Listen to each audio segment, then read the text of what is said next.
রাধে রাধে। আজ এক খুব মজাদায়ক তথ্য আমরা আস্বাদন করব। চণ্ডীদাস রজকিনীর প্রেম কাহিনী আমরা সকলেই জানি। মহাজনগণ বলেন চণ্ডীদাস রজকিনী এরা প্রেমের শিরোমণি। আমরা কম বেশি সকলেই জানি যে চণ্ডীদাস পুকুরে ছিপ ফেলে বসে থাকতেন,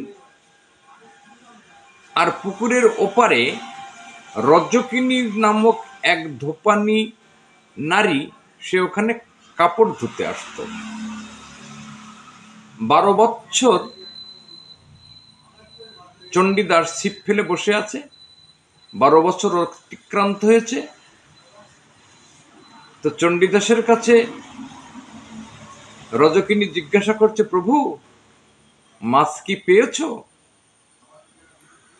তখন চণ্ডীদাস উত্তর দিচ্ছেন, হ্যাঁ, মাছে এই সবেমাত্র ঠোক দিল। তো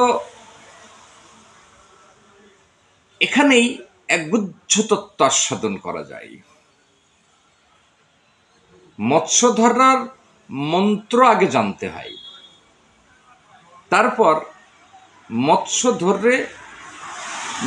ধরে রাখার কৌশল বুঝে মৎস্য ধরার পদ্ধতি জেনে মৎস্য ধরতে আসছে।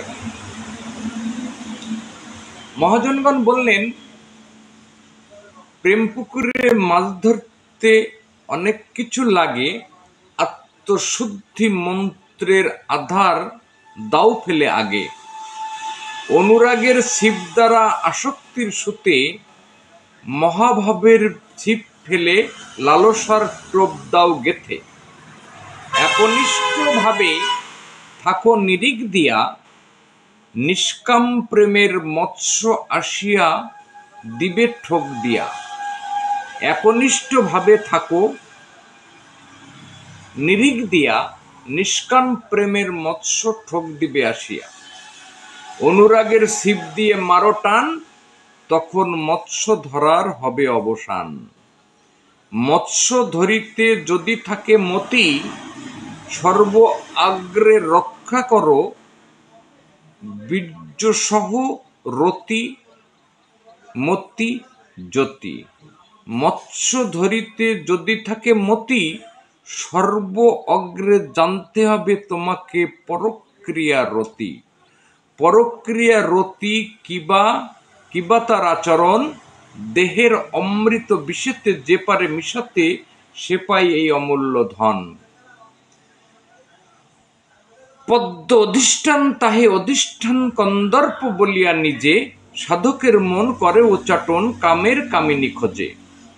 কামিনী রূপিণী রসস্বরূপিণী কুলবিনাশিনী নারী, ভাবের আবেশে হয়ে যায় সে প্রকৃত পক্ষে ব্যভিচারী। মদন মাদন শোষণ স্তম্ভন হলো পঞ্চবান, রতি রসকালে পথ ভুলে অটলে উজানে টানে টান। অটল দেশের মানুষ যারা এই সাধন জানে তারা, তা না হলে দফা সারা, সেই জন্যে বলে সাধু হও সাবধান। মৎস্য ধরা শিখতে হবে যদি আগে, তবে জেনে নাও ইড়া পিঙ্গলার শ্বাস কিভাবে দেহের মধ্যে চলিতে থাকে। এই যে ইড়া পিঙ্গলার শ্বাস শরীরের মধ্যে 21,600 বার চলে, একবার ঘরে একবার বাহিরে, একবার যায় একবার আসে। এই তত্ত্বকে গুরুর চরণ স্পর্শ দ্বারা যদি আস্বাদন করা না যায়, তাহলে সূক্ষ্ম তত্ত্ব আস্বাদন করা যাবে।